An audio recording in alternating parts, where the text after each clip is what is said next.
Okay, I'll start it again. Good morning. It's good to see everyone here. Welcome to this latest edition of the Thayer Global Speaker Series.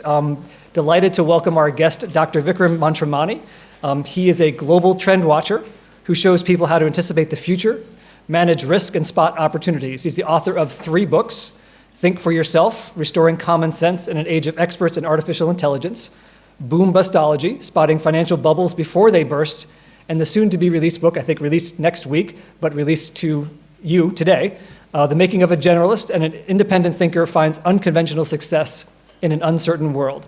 I'm pleased to share that we have a copy of his soon-to-be-published book as a gift to all members of the senior class, which will be distributed after today's session. Yes, there we go. All right. Dr. Mansharamani has been a frequent commentator on issues driving disruption in the global business environment. LinkedIn twice listed him as their #1 top voice for money, finance, and global economics, and Worth has profiled him as one of the 100 most powerful people in global finance. He is formerly a lecturer at Harvard University, where he taught students to use multiple perspectives in making tough decisions, and he was a lecturer at Yale University. He recently ran for the Republican nomination for U.S. Senate in New Hampshire not long ago. In addition to teaching, he also advises several Fortune 500 CEOs to help him navigate the radical uncertainty in today's business world and regulatory environment. He has a PhD and 2 master's degrees from MIT, a bachelor's degree from Yale University, where he was elected to Phi Beta Kappa. He lives in Lincoln, New Hampshire with his wife, daughter, and son, and golden retriever, as per your bio, and 2 cats, one of which he believes may be clairvoyant. We'll have to hear more about that. So please welcome to the stage Dr. Vikram Mansharamani.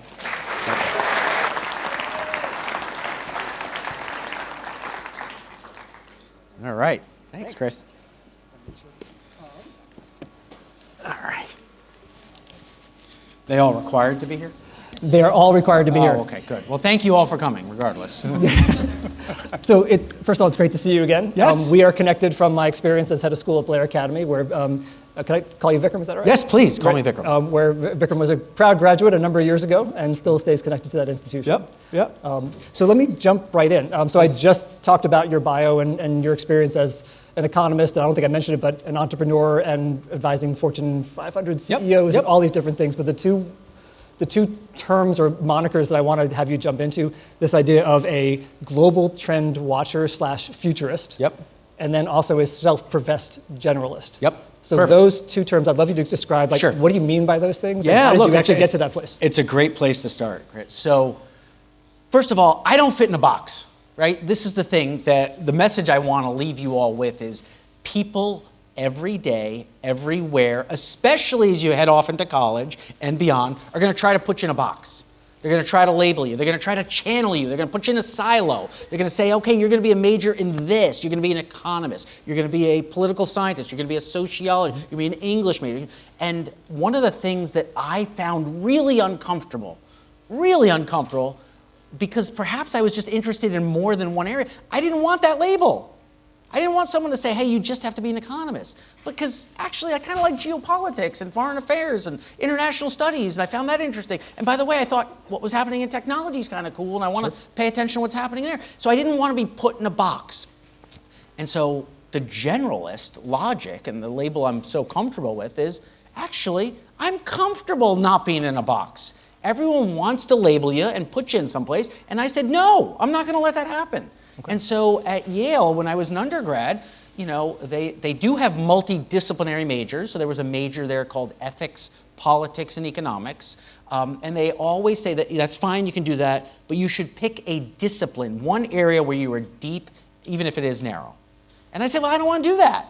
Actually, what I want to do is be broad on something like Chinese.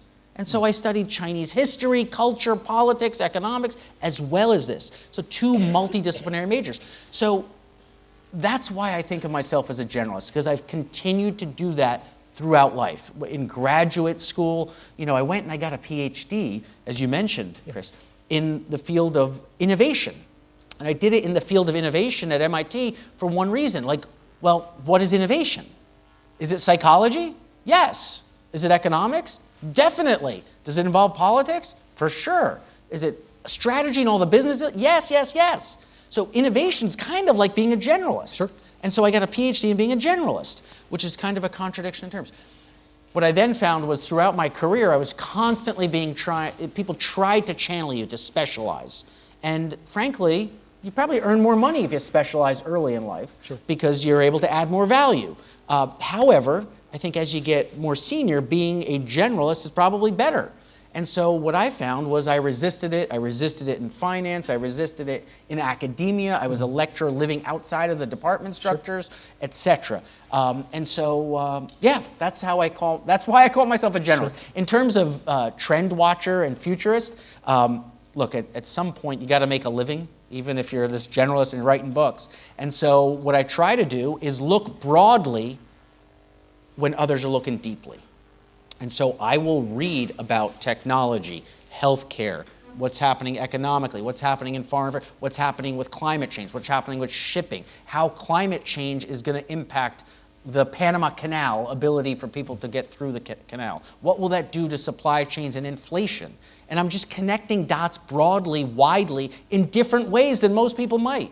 And that has led to a pretty robust and interesting career as someone who watches these trends developing in ways that someone who's very narrow wouldn't see. And so, I don't know if that's an answer to your question. No, it's a great answer. But like a generalist is really me resisting labels. And my real pitch to all of you is, I hope you have the courage to do so also. You may choose a label, but let it happen by your choice rather than someone imposing it on you. And then being a futurist or a trend watcher is really a way of doing that in the business world, to look at what might the world see, what might be coming down the pipe, whether it's economically, technologically, politically, geopolitically, or what have you. Yeah. So let me ask you, thinking about particularly in academia, when you had to push back on people who wanted you to specialize, right? So our seniors, especially in the not distant future, will be in that setting, right? Where people are going to tell them in the not distant future, hey, I want you to declare a major, right? I want you to sort of specialize at some point, maybe earlier in their college career than they want to. I'm curious if you have any stories. How did you push back on that? Because it's hard sometimes when the weight of an institution is behind that. Well, so first of all, I'd encourage all of you, and I know this is really, really hard, easy. Like there's areas you probably like. There's areas you're probably better at, right? Some of you may be really great at math or science. Some of you may be better in English and writing and sort of more of the humanities. I want you to diversify and actually get exposure to all of it. So when you get to college, take a philosophy class if you haven't had one. You know, take a political science class, internet, a Chinese culture, whatever it is. Just see a breadth of topics and then choose. So I'm okay with people choosing majors and getting very narrow and deep, but I want you to make that choice. I don't want it to be imposed on you. And the way to make that choice deliberately is to actually see a bunch of different stuff, right? So actually go and learn about topics you may have had zero exposure to, right? I think that's really the message, to sort of make a conscientious a choice rather than letting it just default. Sure. Right. So I think that's the big thing. But it's really about what you find most interesting. If you love economics and you're super excited about it and you want to major in economics, God bless you, go forward. I think that's great. However, if you're thinking, I like economics, but I like politics too, and there's not a way for me to combine these, but I want to, well, push back and try to create that option. You can all do that. So just building on the generalist theme, so in not the most recent book, but the last book before, Think for Yourself. You talked about our over-reliance on experts and technology, and you know, I want to ask you, as you think about being a generalist in this age where we are relying on experts and technology in certain kinds of ways, isn't the world so complex and so uncertain, and at a time where sometimes facts aren't even facts anymore? Shouldn't we? Let me push back. Shouldn't we be relying on experts more as opposed to? So it's the theory is, and it's captured in a little phrase that I coined that I kind of like. It says, we need to keep experts on tap, but not on top. And what I mean by that is, of course we need experts. I'm not going to diminish the value of experts. The world is too complex, etc. But experts have a very narrow set of tools that they bring and an area of focus. It turns out you as individuals have a full complex context of decisions of what's happening in your life. And the experts may or may not have a full appreciation for everything outside of that silo that they focus on. So for example, you go to a doctor if you're not feeling well, you want to start with a generalist, a sort of general doctor, regular doctor. You wouldn't start with a liver specialist if you have a headache, right? Like, of course not. That's so obvious. You wouldn't start with someone who's very narrow in an area unless, of course, you've been diagnosed as having a liver problem. then you want to go to the specialist. Yeah. But when you don't know in that domain of uncertainty, you want to rely on lots of expertise to sort of figure out what's going on. But once you know what's going on, go into an expert. And I think that's how we should think about life, generally, right? Use experts, don't rely blindly on them. Yeah. And so I'm curious, you have a professional trajectory that's unique, right? Yes, very unique. When you think about the generalist versus the specialist, and probably for many in this audience and some adults as well, thinking about, so do generalists get good jobs, right? Is there dangers, the fear that if I don't specialize enough, that when I leave college or graduate school, wherever I choose to do, that there's not going to be something there for me? So I'm wondering if you can talk about even a little bit about your professional pathway, how you got to this place. Yeah, so again, some of you will get the book and get a chance to hear about my sort of professional pathway, so to say, as Chris is describing. But really what I did was somewhat conventional initially, right? So I graduated from Yale, and I had student loans, right? So I had to get a job. Right? You need a job. I got to pay those back. And I ended up going into finance. I worked on Wall Street for a couple of years. And Wall Street's kind of, if you do well, it doesn't matter what you studied. If you're doing well, they'll take you. And you can learn there. So it was you go onto Wall Street. I did that for a couple of years. But it wasn't really that satisfying. And I ended up getting a job eventually here in Boston working for an investment firm. And why did I come to Boston? You want the honest truth? My girlfriend was going to Harvard Law School, and I wanted to come and be with her. Sure. So that was it. You can talk about a nice grand plan, but that wasn't a grand plan. That was just what happened. But I found a job here. I did that for a couple of years, 3 years, while she was in law school. Mm-hmm. And when she was done with law school, I said, well, it's my turn. I want to go to school. I paid off my college loans. It's time to take out more, right? She was working as a lawyer here, and that's when I went to MIT. And I went to MIT and I studied innovation, but I also studied business, because I had just come out of that, as well as I was really curious about international security studies. I have been convinced that there was this rising rivalry between the US and China that had been brewing for some time. And so I went and I also started taking classes in it. I wasn't enrolled in the program for security studies at MIT. I just went over there because I was curious. Right? And this is sort of part of being a generalist. Go wherever you find something that's interesting to you. So I went and I took these classes. Next thing you know, I'd done enough of those classes that I got a master's in international security studies. But I get my PhD, and once I have my PhD, I started teaching a class, not on innovation, but on financial bubbles. And I did that because it was of interest to me.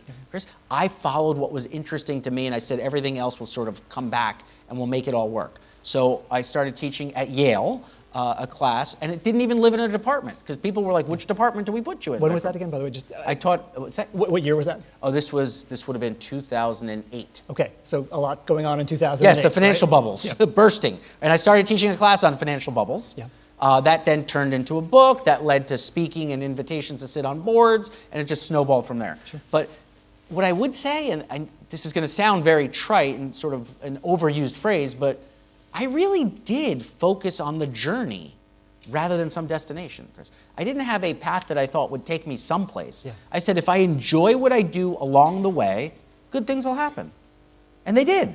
Yeah. Right? Good things, doors opened, because I was pursuing what I was interested in. And I know it's so easy to talk about this, but I really do hope some of you take the time to just genuinely follow what's interesting, even if it doesn't have a clear path, right? Because the path will emerge if you're really passionate about it. I imagine at the time that was anxiety-provoking or induced some measure of fear, because I mean, you can talk about it now sort of like as an adult, and the courage you must have had at the time too, but I imagine again for a lot of us in the room, we think that's anxiety-provoking, the idea of not having that very clearly defined path. Absolutely. Look, I talk about it in the book. I mean, look, my parents are both immigrants from India, and they were like, okay, so you're studying ethics, politics, and what, do you get a job with that? What happens? Yeah. You got college loans, but what's going to happen? Is this going to result in some income, or what's going to, okay. And then when I got a PhD in innovation, they're like, okay, good, you're going to be an academic? And I'm like, not really, I don't really want to be a professor. And they were like, well, what'd you do this for? And they loved my wife, because she was like, okay, law school, she's going to be a lawyer. Yeah. But me, they were all confused by. And so actually some of the real pressure, I'll tell you, I felt was from my family sort of saying, hey, where's this going? What are we doing here? You got to support yourself. You got to live in this world.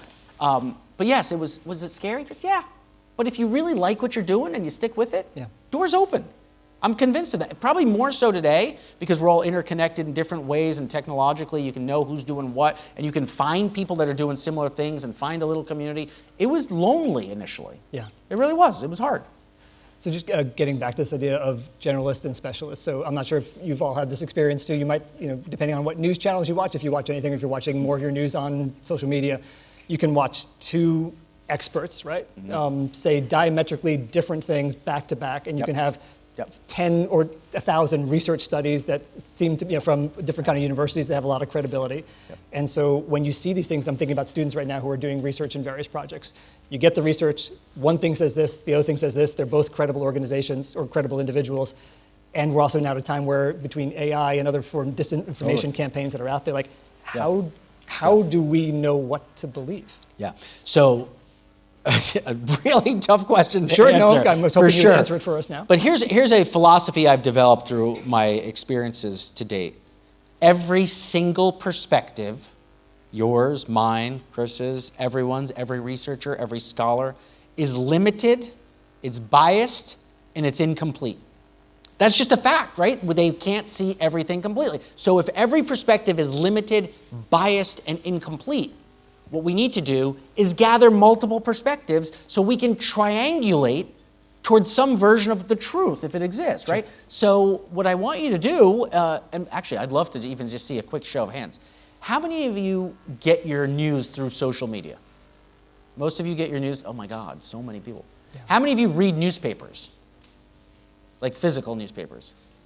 Okay, there's like 2 hands. Okay, right. How many of you read magazines?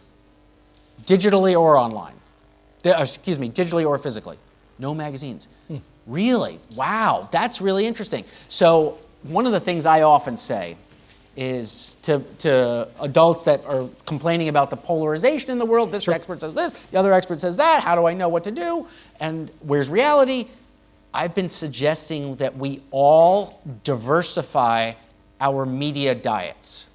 So we need to get information into our heads from different places, not the same place. So, if someone's dedicated to Fox News and that's all they watch, I need to plead with them. Turn on CNN also, please. Sure. I'm not telling you need to believe what they say, but I need you to hear what they're saying, to get that perspective. Because there's some truth there, there may be some truth here, and we're going to find truth by triangulating, or your version of the truth. But you're going to get better at getting to it if you get different perspectives, not just one. And then ultimately, you got to think for yourself.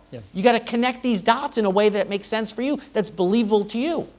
And so, same thing, someone who's dedicated to MSNBC, turn on a different channel. And that's just within the political world, right? So I would tell you, if you're looking at a particular research topic, like what's going to happen to the Chinese economy, you might want to actually look politically. That's one perspective. You might want to look economically. That's another perspective. You might need to look through foreign affairs and what's happening regionally. That's a different. Might have to look culturally. Hey, this is a Confucian culture versus another one that's more individual rights oriented. You have to connect these dots to form your own view. That ultimately is how I think we need to navigate research and forming our own opinions and getting to something where differing opinions can be reconciled. Yeah. I'm wondering just any advice you have, because I imagine a lot of us are inundated with notifications and information from all different kinds of sources, and it's a question of how much time do we have to devote to any one of these particular things. So just even quick show of hands too, in terms of your news consumption, if it's through Instagram or TikTok, raise your hand.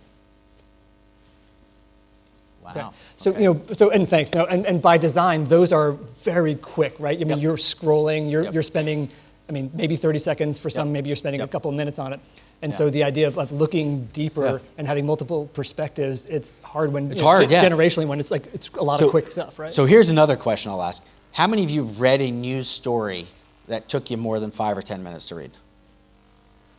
So you guys are reading more in-depth stuff rather than just the quick stuff, right? Yeah. But, and how often do you read books that are outside of the classroom? That's maybe a dangerous question because I've got a book here. I'm trying to get people to read, right? So, right? And then how many of you are reading fiction versus nonfiction? How many read fiction?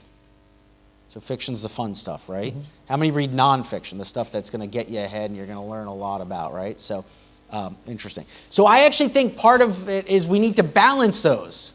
So this I talk to a lot of corporate audiences about, Chris, but it's part of what you're talking about here, which is If we read fiction, we're going to start seeing potential worlds. We're going to enhance that creativity, the imagination. So I'll give you an example. There's a novel I read probably 10, maybe 12 years ago. It's called 1 Second After. It was a military historian wrote this novel, and it was about an attack that happened on the United States. And I'm not ruining it for you, but it's an attack, an EMP attack. So some country detonates a nuclear bomb 25 miles above Kansas, and the entire American electricity grid fails. And it fails not for a day or a week or a month, but for years. And then it just plays through what happens. Well, turns out when we don't have electricity, society breaks down really quickly. Really quickly, right? If someone has to have insulin, well, that needs to be refrigerated. Sure. So suddenly, people that are dependent upon insulin are facing major health crises, and many are dying. And you're starting to see society break down. Okay, so you might think, well, wow, Vikram, you read some dystopian future novel. Wow, great, good for you. Sure. Right? Except when the pandemic happened and supply chains broke down, I had a framework for thinking about this. Okay. Because I read this novel years ago that was like, oh, actually, we're really dependent upon things that come in, and if there's a little ripple here, it'll trickle, and maybe we won't have what we want when we need it. Sure. And so that's part of the reason why I think it's really important. All of you who read nonfiction, start reading some fiction too, because I think this is really helpful to imagine what might happen in the future. It's about creativity and innovation, and ultimately, that's the stuff that ChatGPT is not going to figure out. Sure. Yeah. So let's dive into polarization a little bit more. Okay. So I'm going to pull a quote from your book, most recent book. In an era defined by polarization, it's time to start listening with open hearts and minds again, instead of dismissing each other as this or that. We need to think for ourselves, respect each other, and move beyond labels and boxes. Not doing so is destructive. I appreciate that may sound intuitive and straightforward, but can you delve into this a little bit more? What do you mean by that? And I'm curious, where are you finding that people are actually doing that well? Yeah. So as Chris mentioned in his introduction, I ran for office in New Hampshire. I ran for the United States Senate unsuccessfully. I'm sitting with you, obviously, right? So I'm not down in D.C. But that process was really, really useful to help me understand where we are, A, as a nation, but B, how we're treating each other as individuals. Yeah. We've started to live in these echo chambers and these, call them filter bubbles, echo chambers, and it's the polarization we all talk about, sure. Chris, which is you believe something so devoutly. Let's take something which, again, I don't want to create controversy here, but maybe it's important to illustrate this. Right? Okay, climate change. The climate is changing. Yes, I agree. Some people may not agree, but I agree with you. Now we can debate whether or not it's human caused. Okay, I might think so. You may agree. You may not agree. Then what do we do about it? There's a whole spectrum of sort of differences here. And then you can get down to each individual policies and whether or not they make sense. Dismissing someone right off the bat because they differ from you on one element of this multi-layer onion is that's what's happening now. Oh, he doesn't like electric vehicles. He's a denier. He doesn't like climate change. That's not true. You may think electric vehicles are a bad idea. And you may still believe that climate change is real and we need to do something about it. Right? So we're losing the nuance because we want to put these labels on people. Climate denier, climate supporter, sustainability guy, something. And there's a lot more nuance. And I recognize that by literally having to answer questions from thousands of people of all walks of life when you run for office. This is what happens, right? I'd get, grandma would come up to me at a town hall and be like, now listen here, we had this, gas was 10 cents a gallon when I grew up, now we got inflation. I was like, okay, but there's other problems in that question. Yep. But you listen and you answer. And then others are like, you know what, electric vehicles are the future. We need to get charging stations immediately. And I said, yes, but let's remember that some of the power is coming from a coal-fired power plant. So maybe that's not helping the environment. And remember, the batteries have a huge footprint, and there's child labor used to get cobalt in Africa, and there's problems, and then we're going to be dependent upon China. So maybe that's not the best solution. Maybe there's other ways maybe we can increase fuel efficiency. Maybe we can there's a lot of other things. Maybe we can put on solar where there's in fact sun in places, not where there isn't sun, or et cetera. But I think the problem I had with what I saw in this polarization is people want to quickly label you as this or that. You are opposed to this electric vehicles, therefore you are this, not that, etc. And I think it's really important to actually just listen to someone's view beyond the quick dismissal. So again, climate change is a simple example, but there are 50 other examples. People talking about the vaccines. That was very controversial when I ran for office. Vaccines, mandate, non-mandate, good, bad, what do we do? Masks, good, bad. All these things became highly politicized. And they don't have to be. Because ultimately, if we start listening to each other, Chris, like, okay, why do you think that? Yeah. Like, why do you think that? Asking questions. Asking questions and curious. listening, right? My dad said something to me when I was growing up, and it stuck with me, and it's in the book here. God gave you 2 ears and 1 mouth. And he said, use them in that ratio. Just talk less and listen more. Yeah. You'll learn. Yeah. Or just, when you do talk, ask why. Don't just dismiss. Like, ask why. Why do you believe that? What is it that's leading to you to this? Why do you have this conclusion? Okay, great. I want to understand. And then maybe we can be open-minded and debate it rather than dismiss it.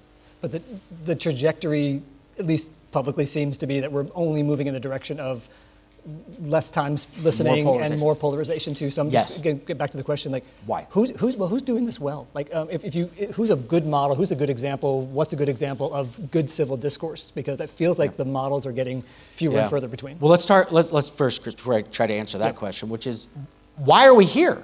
How did we get here? Okay. Actually, the reason we are so polarized, I think, in fact, I'm convinced of this, is in fact, people are not being generalists, they're being siloed in many ways. You can talk about like cable TV. You might think, oh, it's social media. Hang on, before social media, cable TV actually started taking people by their interest and segmenting them, by their views and segmenting them. And then people started just watching only this one channel, and they would get that perspective, and that would suddenly be their confirmation bias. They would see that, they would believe that, they would see it again, and they would suddenly think this is the reality. Another person over here may see something slightly different and see it and stay with that channel, and they liked it, and suddenly that's their reality. And these may start close, but they start drifting apart, and over time you got 2 different realities. Sure. Now combine that with what's happening in social media. We know that the social media algorithms change what they show you based on what you clicked on and where you spent your time. So imagine 2 people that are completely similar, but I randomly, maybe interest, click on something that's slightly liberal, and Chris, you click on something that's slightly conservative. And that's fine, we're very reasonable, similar people, but suddenly he moves this way and I move this way, a little bit. But now the algorithms know, oh, well, you know what, he's probably conservative. Feed him more of that. That's what's going to get him to click. That's going to keep his attention. And if we give him more of that information, he's likely to spend more time on the app. We're going to get more eyeballs. We're going to be able to sell more advertising, and it's going to work for our business model. But Vikram went a little left. Let's get some more liberal content there because he's going to spend more time on that. That's good. And so suddenly we go like this and this, and then you end up with 2 totally different worldviews. And that's happening on steroids when you throw in TikTok, when you throw on Instagram. All of these algorithms that choose what you see are manipulating the general world to give you what they think you want. And so you were starting to enter, in a weird way, kind of this Matrix-esque sort of which pill did you take? You start seeing a world that they think you want to see, rather than the actual world. So what I tell people to do is diversify where you get your information flow. So if you're on Twitter, actually follow different types of people. People that you would disagree with, people you agree with. Same thing. You can't just live in a filter bubble where you're getting what you believe. So I think that's how we got to this polarized state. Segmentation of society, which is a great marketing strategy, right? You want to sell to people things that you know they're going to buy. Right? That's great. That's what we want to do. And if we're selling your attention, we need to keep you on the apps as long as possible. We need to get that. That's how we can sell advertising and get more for it. So we got to give you what you want. If I give you something you don't want, then you're not going to stay. Yeah. That's the logic. And so it compounds, and now we are getting worse and worse. And by the way, I don't see this changing. Like, you can try to, today in front of Congress, you've got the TikTok CEO, the Facebook, Meta CEO, Google, all of them are in front of Congress being asked what they're doing to manage how this is impacting children, right? Sort of how this algorithm, child trafficking, taking people into areas where it gets normalized and suddenly they believe that's okay, et cetera. So there's a lot of bad that comes from this. Now, there's a lot of good too. Okay. Social media can be a source of good because think of how efficient it is. Think of all of you using it. Now, if you use it in a useful way to diversify what you see rather than compound your own biases and instincts, then I think it's more useful. Sounds a little less hopeful than I would probably like to hear. No doomsday prognostications, but like, that's, I mean. Well, the it burden's seems like on we're us. only okay. What I would say is this. The burden falls on us. We can't expect the social media companies to change. Their business models are set. Look, I've actually proposed to a bunch of them. I was like, look, why don't you, Twitter, offer 3 business models? One that's based on algorithms where you feed me what I think I want, et cetera, and it's free. I get it. You got to make money that way. But what if I gave you $10 a month? Would you stop doing that and just give me whatever I followed? Fully, everything that I follow, everyone's post, comes right into a linear timeline-based feed and I can see everything? Yeah. Maybe, but they're not going to make money on that. So they need to figure out how to do that. Okay, so fine, I'll pay you for that. Is that a different business model? Or another one that's completely transparent and you pay a little bit for it? Like, there are different ways. We have to fix how and why the incentives are the way they are, right? The incentives right now are for them to keep you on that app as long as possible. And so how do we break that? Yeah. So the burden, so what I was going to say Yeah. is the burden can't be on regulators or the businesses to turn around and do what we think is right for civil discourse, for us to all respect each other and get different views. The burden has to be on all of us to think for ourselves and to actually know this is happening, to be self-aware enough to say, how do I combat it? The way I'm going to combat it is I'm going to make sure I follow people with different views. I'm going to take the time to be informed that actually there are different versions of this truth. Yeah. And I'll see it. So find the person who's absolutely most opposed to climate change and thinks it's a farce and follow them. I know that may be like, hey, why would I do that? You want to do that because there might be a kernel of truth buried in there. You know, rising sea level, this is the last tidbit, and then I'll stop rambling here. That's good. Rising sea levels, major concern. We know that. A lot of climate activists are very focused on rising sea levels. Well, there's an individual, he happens to live in Copenhagen. He's one of these Time 100 most influential people. His name is Bjorn Lomborg, Lomberg. And, well, he's lived in Copenhagen, and he talks about climate alarmism. He's a very reasonable, normal human being who's thoughtful and very intelligent. And he's like, well, look, why are we worried about rising sea levels? He's like, I've lived below sea level my entire life.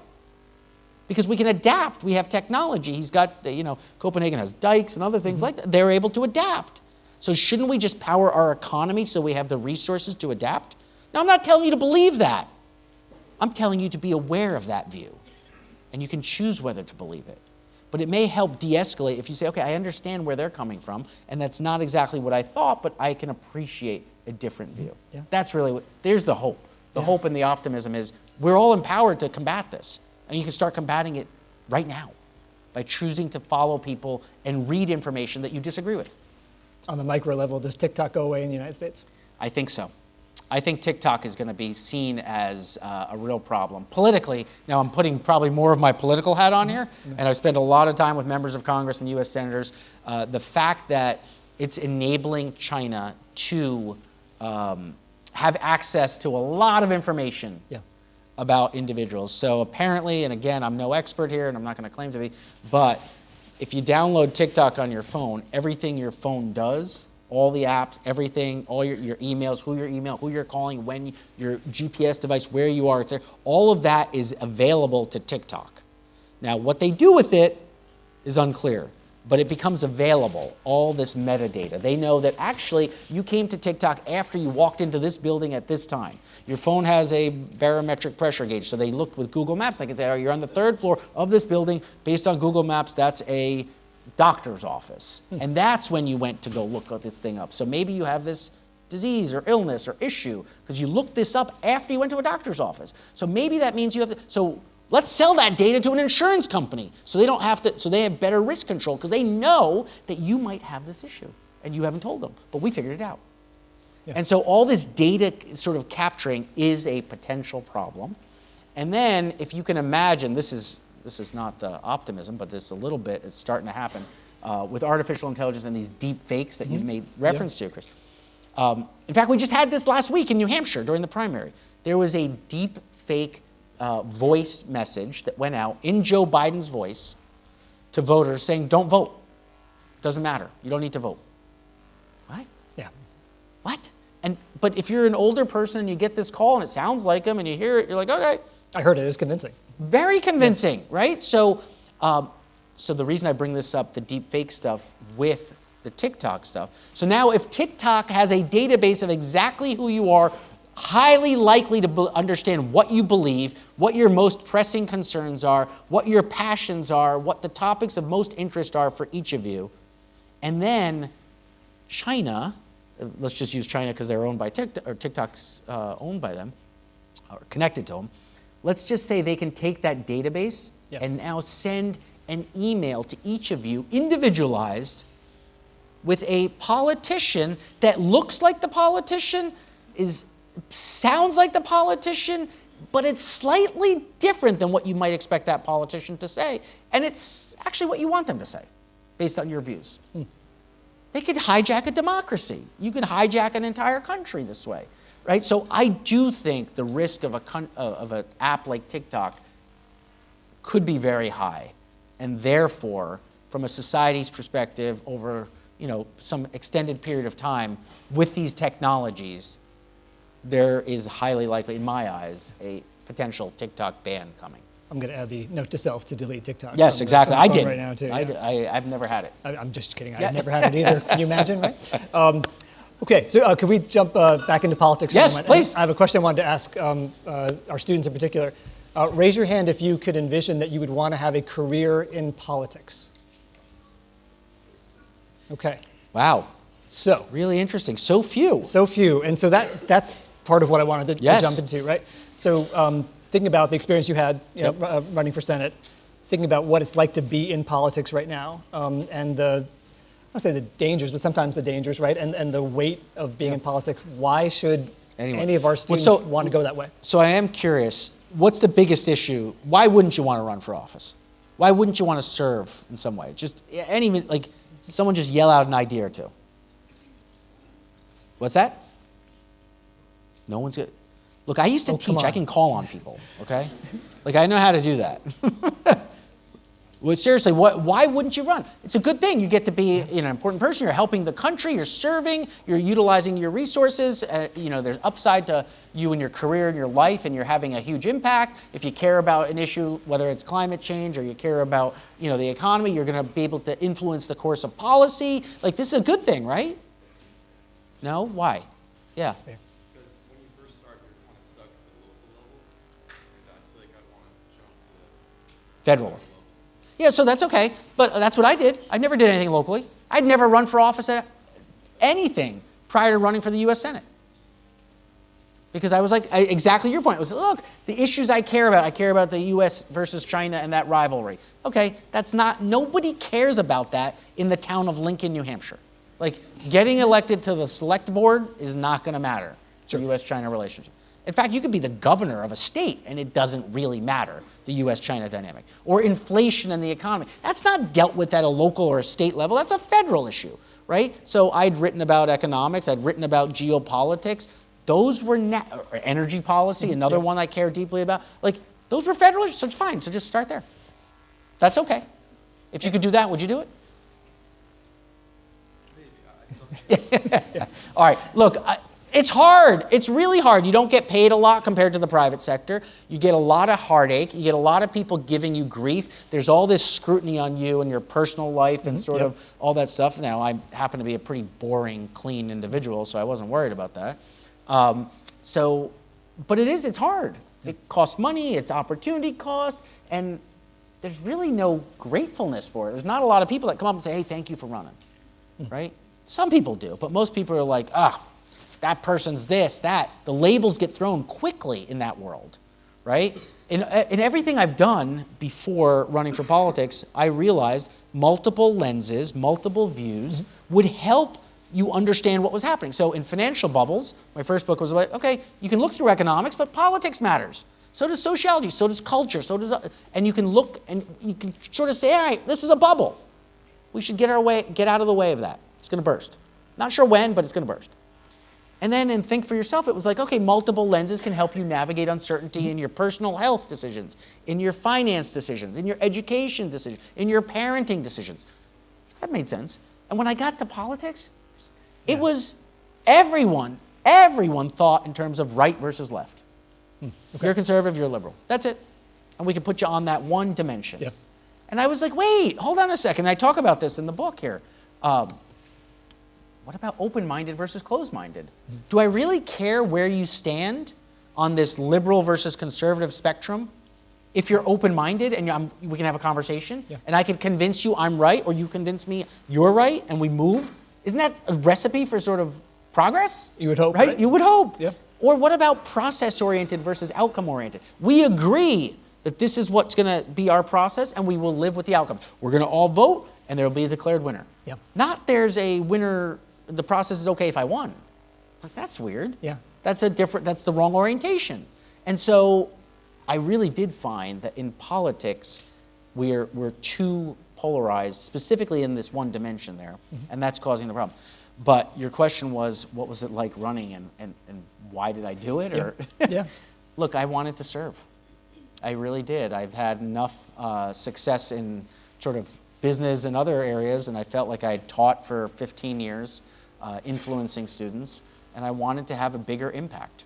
I felt deeply concerned about 3 particular issues that were my issues. Again, everyone has their own motivations. My motivations were geopolitics. I felt like this rivalry between the US and China was escalating rapidly, and I had a view that I thought I could be helpful. Number 2, the economy. I'd written about financial bubbles and macroeconomic policy and inflation and all those dynamics, and sure enough, we were fighting economic hardship because of inflation, too much debt, all these things. I said, I got something to add there. And then number 3, in terms of energy and the environment, how you could actually make progress that was done in a way that powered our economy, helped national security, but also took into account the environment, I thought was something I could offer. And so those were my motivating issues. Yeah. Plus, I've got 2 kids. Thinking about their future, thinking about education, thinking about what opportunities they would have, rather than an equal outcome-oriented society. I really want to see an equal opportunity-oriented society, and that is a different view than some people. Yeah. So just as someone who has 2 kids of my own and 730 or so who are part of my responsibility and my care, I worry when I see maybe 2 of you raise your hands about wanting to get involved in public service, in politics in particular, that there's just a sense that like government is broken. Politics is broken, right? No, but that's right. So you guys are all right. It's broken. It doesn't work. But let me ask you this: how's it going to get better if none of us will try? Right? Like everyone asks me this. Oh my God, Vikram, Washington's so broken. Why would you want to go there? Why would you want to do this? And I said, the way I answered the question was this. I said, look, my run for office left me more optimistic about America than I've ever been. And people are like, wait, what? I said, hold on. It also left me more pessimistic about America than I've ever been. Okay. And they're like, how do you reconcile those two? I said, well, because we're not far from fixing it, but those actions are not being taken. So I'll give you an example with the US Senate. If you had 10 individuals, 10 out of 100, that were very focused on the national interest, trying to do what was in the national interest, not their individual career motivations, not their individual ideas of what they have for their personal ambitions, but on the national interest, everything would work. Why? Because you could have 40 people that are highly polarized on one side, 45 on one side, 45 on the other. If 10 were willing to work together for the national interest, they control everything. They would control everything. They would control the US Senate. And so I kept thinking to myself, well, if you got that little movement, that could happen in one election cycle. You could get 10 people that said, hey, we're going to put country first. And if you had those 10 people that put country first in the US Senate, you'd be off to the races in fixing this country.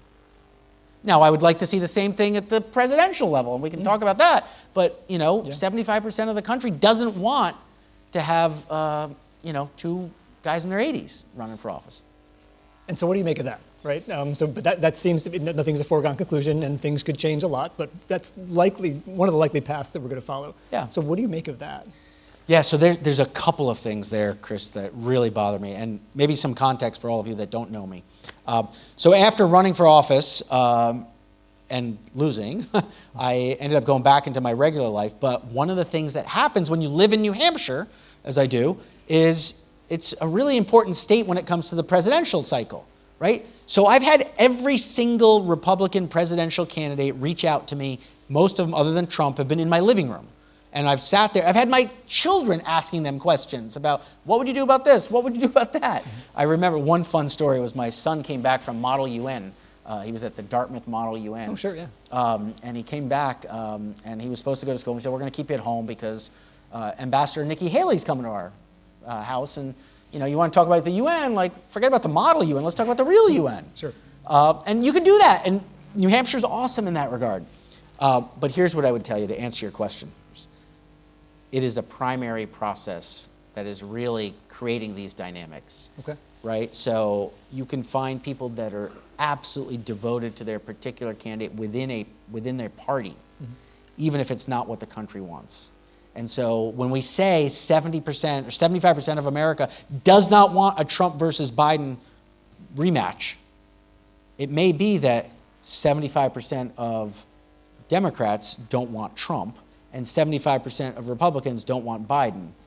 Okay. But it may be that they each want Biden or Trump, right? Which is the problem, because it leads to just a lowest common denominator logic for our country. Again, open disclosure, because you guys can Google it and figure it out. But I was very supportive of Nikki Haley. My wife and I hosted her first house party when she entered the race in February of last year, and we're supporters of hers, and I co-chaired her New Hampshire campaign efforts. So, and she's still in there. Yeah. She's still fighting. She's not giving up. Is there a pathway though? It's a narrower path than some other pathways. Okay. But it is there. I think we'll know a lot for those of you that watch politics closely. South Carolina and frankly Super Tuesday will likely determine what's going to happen. And if Ambassador Haley is able to have some success and win some of those, we may have a race on our hands within the Republican Party. If not, it likely falls towards Trump. That's my assessment today. Okay. Yeah. So thinking about your experience in politics and some of the fallout of that. So one of the things that you have written about in an article that I read, you talked about your work at Harvard over a period of time, and that when you announced that you were going to be running for the Republican nomination, that you talked about being, in your estimation, canceled by Harvard. Yeah, that's right. Can you talk about that story? Yeah, so this is part of what I was getting at with the labels being so destructive for society. And maybe it's just me, as a crybaby here saying, oh my God, I'm not allowed to stay there because I was a Republican. But I announced I was running for office as a Republican.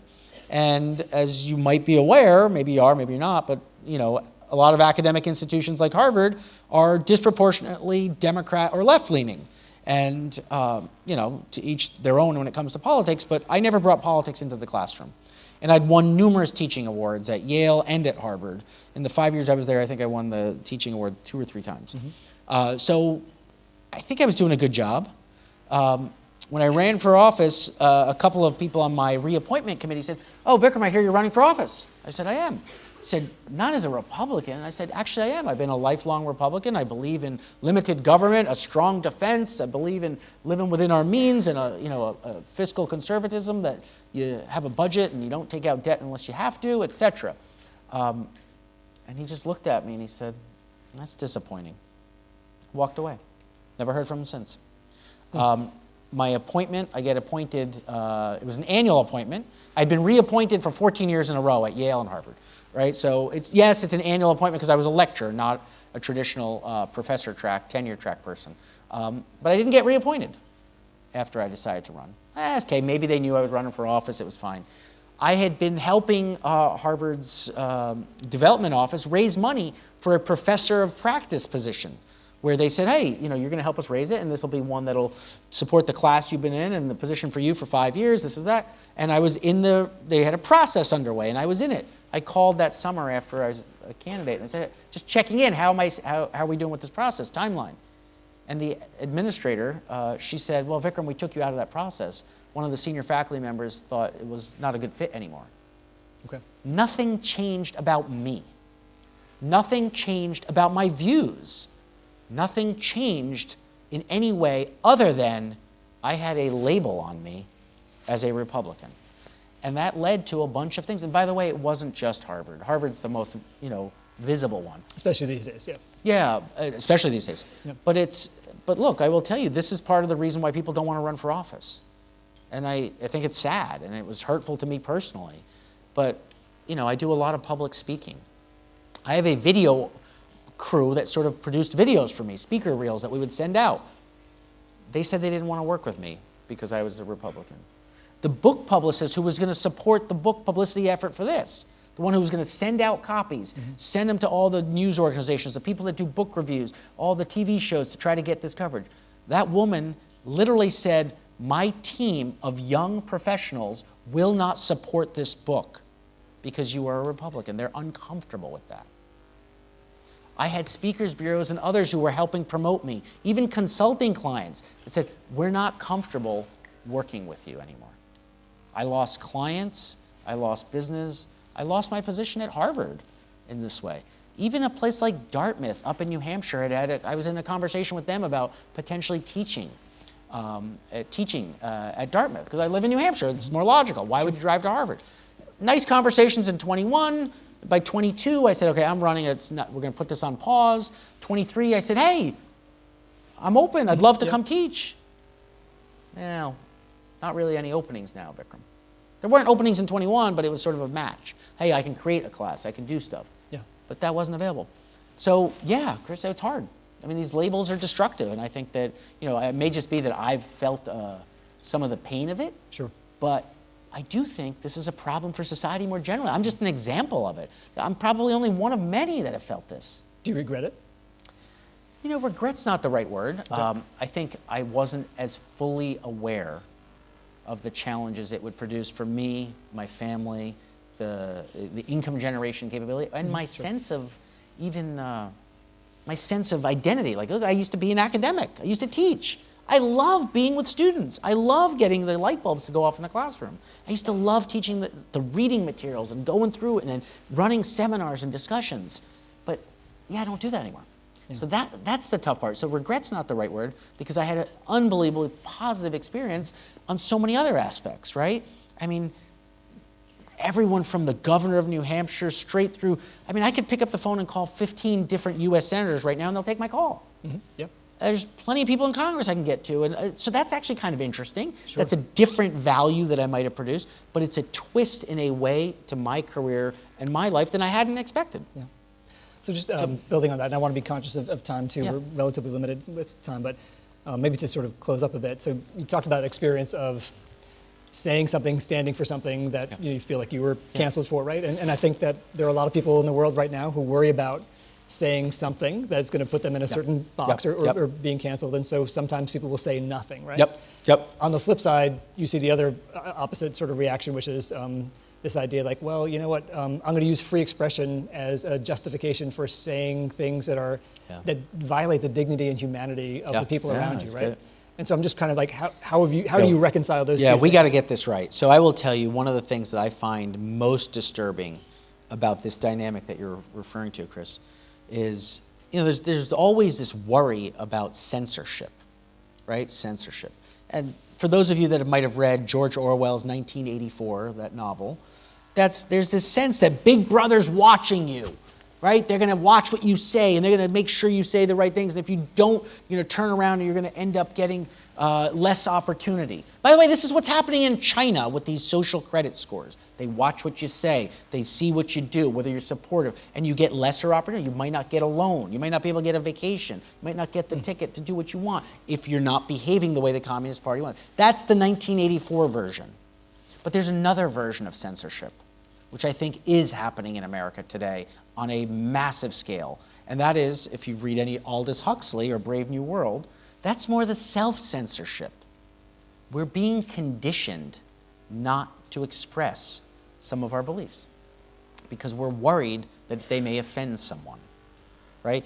In, I think it was 2015 or 16, there was a very controversial event that took place at Yale University. It made national headlines, where one of the deans said, make sure you're sensitive in the Halloween costumes you put on, right? Don't wear like the big feathers and be like a Native American Indian. It's offensive to others. That's not a costume, that's their life. And they went on. And then there were people saying, hey, you can't tell people that. They should know that. And by learning and offending, people will figure it out. But it created a chill, I think, from there forward in academia and elsewhere, where people are now worried about what they say because it might offend someone. And therefore, they say nothing. And that self-censorship, I think, has the potential to be equally destructive. I mean, look, America is a wonderful land where we let the best ideas surface and compete, and that's how we have innovation and creative destruction and progress, right? Different ideas compete. Some win, and those that win have impact. Some lose, and those people get recycled and they try different things again, sure. right? And it's all good. It's creative destruction. It's an actual way of making things happen. But if we start self-censoring and being worried about certain things, then I think we limit our potential. So you're right, free speech, we need to make sure that that's there, but at the same time, and I think what we saw with Harvard University and some of these presidents in front of Congress, free speech can be hate speech, right? We have to have some limits. Sure. Right? And so for them to stand there in front of Congress and say, well, it won't violate our code of conduct until those words turn to actions, like that is horrifying to hear. I'm sorry, you can call for a genocide and we're not going to say that's bad until you actually conduct a genocide? You have to kill people and then and only then have you crossed over and violated the code of conduct? Otherwise it's free speech? No, we have some standards. So there is nuance, there is a middle ground, and we need to actually start focusing on that because we want to protect speech and people's opinions, but at the same time, it can't cross over into a point of threatening individuals. So we are just about at time, but I'm going to ask you to do something that could sound a little impossible. So we have about 60 seconds left. When you think about your life as maybe not Q&A, but as you think about a futurist and a global trend watcher, give us 2 or 3 significant predictions about what's going to be happening on the globe in 60 seconds. Oh, okay. So 2 or 3, wow, that's hard. I know. Number one, I actually think we're going to see artificial intelligence get the brakes put on really quickly because it's going so rapidly that there's risk and worry about what's going to happen with artificial intelligence. 2, I'm really hoping more people adopt liberal arts or generalist logic because that's how you're going to learn to navigate your careers because otherwise AI is going to come at you if you're in a particular silo and it might take away your job. So you're going to learn to think for yourself and learn how to learn. That's going to be the skill of the century. How's Fantastic. that? Okay. Right. Great. Thank you so much for being here. Thank you guys. Let's give a big round of applause.